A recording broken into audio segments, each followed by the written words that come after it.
屬兔嘅朋友咧，喺2010年庚寅年嘅太陽星同埋天梁星入命宮。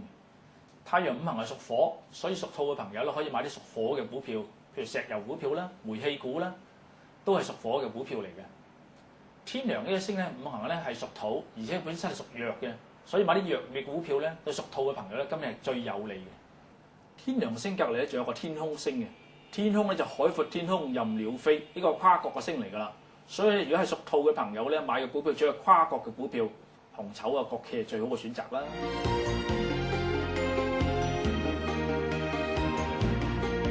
太陽五行係屬火嘅，太陽星入屬兔嘅朋友嘅命宮咧，最好今年就擺一啲係屬火嘅顏色咧，會招來財運嘅。屬火嘅顏色就紅色啦、紫色啦等等，不如擺個粉晶喺個大廳裏邊咧，對招來橫財咧，今日更加有利嘅。